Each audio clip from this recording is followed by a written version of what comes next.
Good morning mga idol. So ayan, maaga tayo nga gumayak. Nakagayak tayo dahil tayo ay pupunta ng palengke. So nakaganito lang ako, mainit, naiinitan ako. So pupunta tayo ng palengke today. Ngayon ay araw ng linggo. At syempre kapag araw ng linggo, it's family day. So plano ko nga bumili ng isda para iihaw. Kasi nga bawal din sa amin ang mamantika. So today ay mag-iihaw tayo ng isda. So kung napapansin nyo, laging air fry yung mga niluluto ko kasi nga bawal sa amin ang mamantika. Yan nga guys, mataas yung cholesterol natin sa katawan, kaya kailangan nating mag-iwas-iwas sa mga pinirito muna. So ngayon ay araw ng linggo at syempre it's family day. Katulad ng sinabi ko kanina, pupunta tayo ng palengke kasi bibili tayo ng isda. So ayan, ang ganda ng panahon din ngayon. Medyo maulap siya ng bahagya. Pero tingin ko hindi uulan ngayon mga idol. So pupunta tayo ng palengke. So at itong aming kalsada hindi na nawalan talaga ng tubig.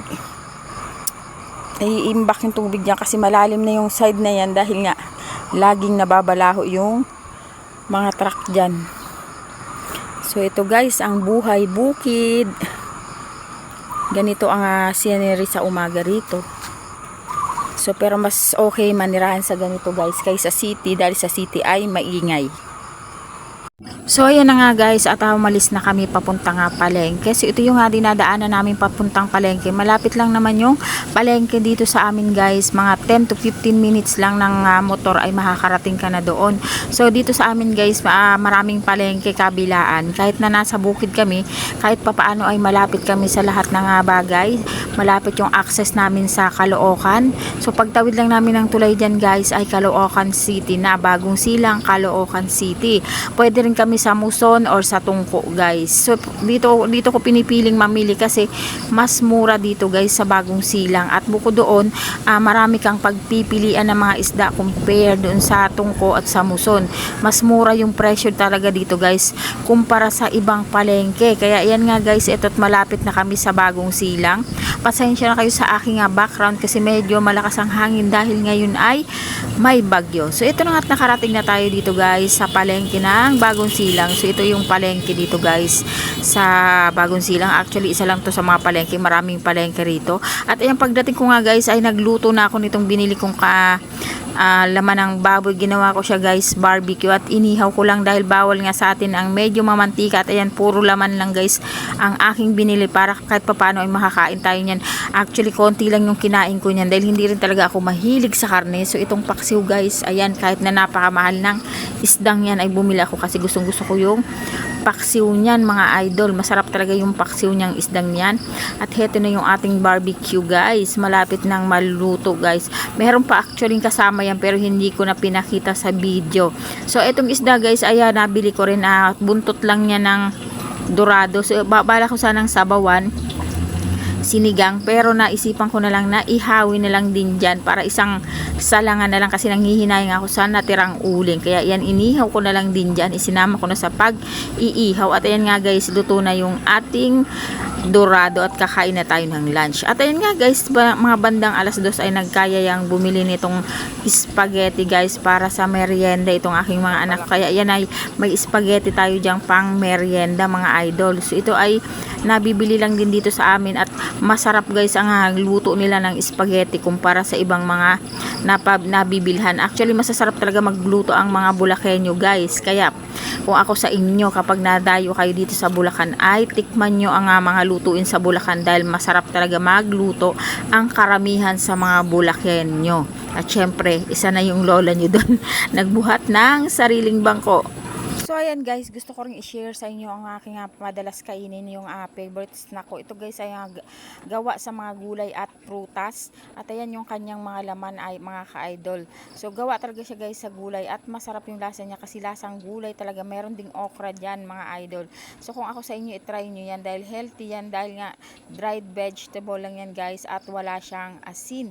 So masarap yan guys at bukod doon healthy pa. Para lalong lalo na dun sa mga batang hindi kumakain ng gulay. So pwede healthy sa kanila yan mga idol. So yung apo ko kumakain din yan kahit papaano. So yan yung aking mga favorite snack mga idol. Hi guys, nandito ako sa labas at ako nagpapahangin at kumakain ako ng snack.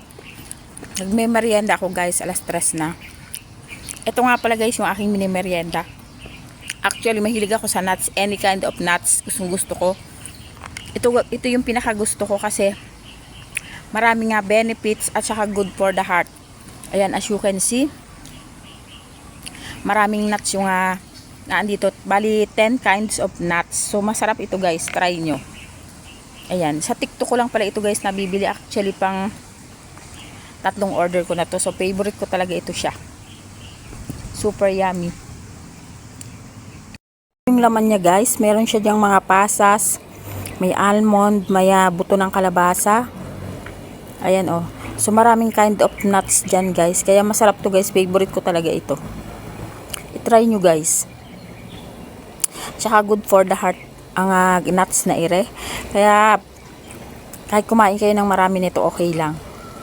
Yan yung ating niluluto. Adobong atay balon-balunan. At saka naglagay ako ng 3 malalaking hiwa ng chicken para sa aking mga apo. Hindi kasi sila guys nakain yung atay balunan. Kaya pinagbukod ko sila ng ulam. So ayan. Naglagay ako dyan ng 3 hiwa ng chicken. So isasangkot siya muna natin yan mga idol. So ayan na mga ka-idol. Tuyo na yung ating sinasangkot siya. So ilalagay na natin yung oyster sauce. Hindi sa guys toyo ang ating ilalagay kundi oyster sauce ang ilalagay natin. So meron na yan siya guys sa mga pampalasa. Nilagyan ko na siya ng paminta, salt at syempre kunting sugar. So lalagyan na lang natin ng oyster sauce. Meron na rin kasi siyang suka. Natin yung oyster sauce. So hahaluin natin. Maglalagay pala tayo ng kalahating tasang tubig. Ayan, sasabawan natin ng bahagya para maluto pa yung ating chicken. Masarap kasi yung lutong-luto talaga guys. Ako ayoko ng hilaw na karne. So ayan. So pakukuluan po natin to ng another 5 minutes. Hanggang sa matuyo guys yung ating nilagay na tubig. Mga kalola, so tuyo na yung ating adobo. Ang sarap ng kanyang amoy mga idol. Masarap talaga yung oyster sauce ilagay sa adobo. Yummy yummy ang aming dinner. So patay na natin ang kalan. So yan yung aming ulam for today. Ano yan? Chicken liver at saka gizzard. Siyempre naglagay tayo ng 3 slice ng malalaking slice ng chicken para sa mga bata.